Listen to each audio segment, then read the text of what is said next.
Bismillahirrahmanirrahim. Assalamualaikum warahmatullahi wabarakatuh. InsyaAllah kami akan membentangkan tajuk yang sangat hangat dalam era zaman kini, iaitu syarikat. Baiklah, saya mulakan dengan taarif syarikat. Apa itu syarikat?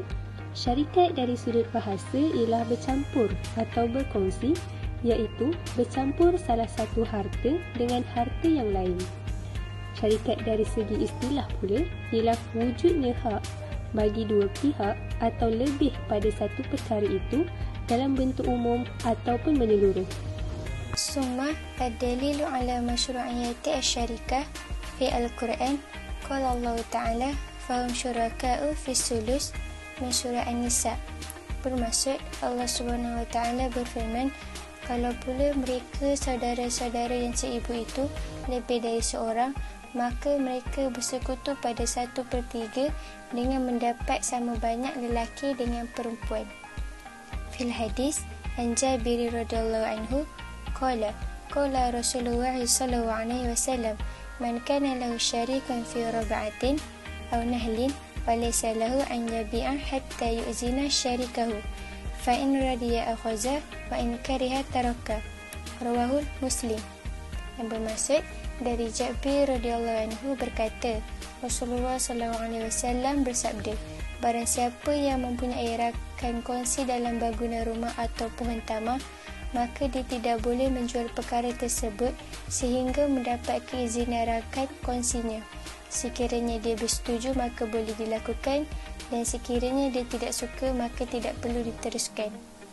Fil ijma' ajma' al-muslimun ala jawaz asy-syarikah fil jumlah walakinnahum ihtalafu fi jawaz anwa'in minha bitasarruf min mu'tamad fil fiqh asy-syafi'i. Yang bermaksud, umat Islam telah bersepakat tentang harusnya syarikat secara umumnya, tetapi mereka berbeza pendapat tentang harusnya jenis-jenis syarikat itu. Seterusnya, kita masuk kepada hukum syarikah. Yang pertama, para ulama telah bersepakat tentang keharusan sesuatu syarikat dalam sesuatu perniagaan.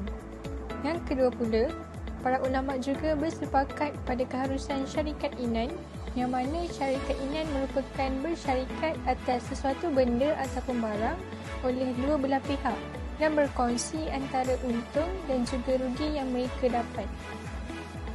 Dan akhir sekali adalah harus bagi akad syarikat bersama dengan orang Islam dan juga orang-orang yang bukan Islam.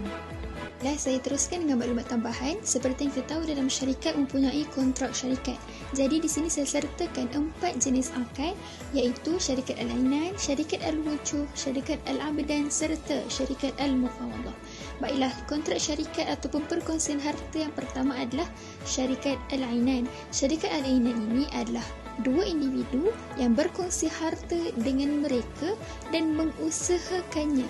Mereka ini mempunyai hak tasarruf, iaitu hak melakukan transaksi, dan keuntungannya dibahagi antara mereka berdua.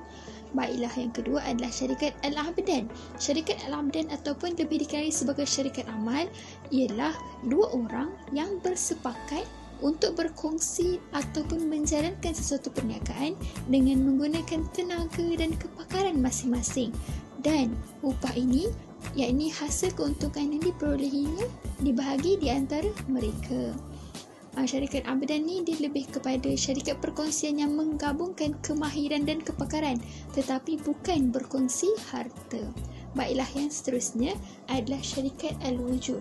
Syarikat al-wujuh adalah perkongsian di antara dua orang ataupun lebih dalam pembelian dan penjualan sesuatu barang tanpa mereka perlu memberikan modal, tetapi dengan menggunakan jawatan mereka dan para peniaga mempunyai mereka. Hasil keuntungan adalah dibahagikan secara sama rata.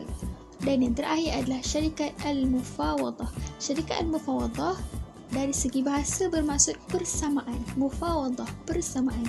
Jadi syarikat ini ditubuhkan berasaskan modal, pengurusan, hutang dan keuntungan anggota rakan kongsi itu adalah sama. Jadi, mengikut mazhab Syafi'i, hanya dibenarkan untuk menggunakan syarikat al-ainan sahaja. Syarikat abdan, syarikat al-wujuh serta syarikat al-mufawadah tidak sah mengikut mazhab Syafi'i. Seterusnya, rukun-rukun syarikat terbahagi kepada 4, iaitu yang pertama al-amal, pekerjaan, yang kedua al-mal, harta, yang ketiga al-aqidain, dua pihak, yang keempat as-sirah, ucapan. Kemudian, terdapat juga syarat-syarat syarikat. Yang pertama, syarat bagi pekerjaan ialah mestilah pekerjaan itu dilakukan oleh kedua-dua belah pihak mengikut persetujuan dan hendaklah pekerjaan itu tidak memudaratkan, seperti contoh melibatkan diri dalam perniagaan yang sangat berisiko. Seterusnya, apa pula syarat bagi harta? Syarat bagi harta hendaklah modal pokok rakam kongsi pada syarikat itu sama jenis. Seterusnya, hendaklah dicampurkan sebelum akad syarikat dilakukan dan mestilah untung dan rugi pada kadar nisbah modal masing-masing.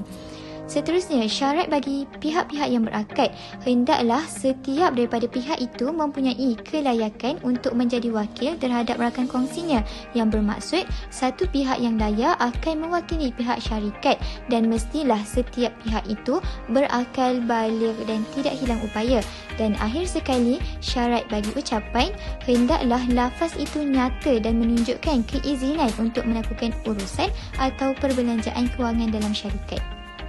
Sekian itu sahaja daripada kumpulan kami. Semoga memberi manfaat kepada kita semua.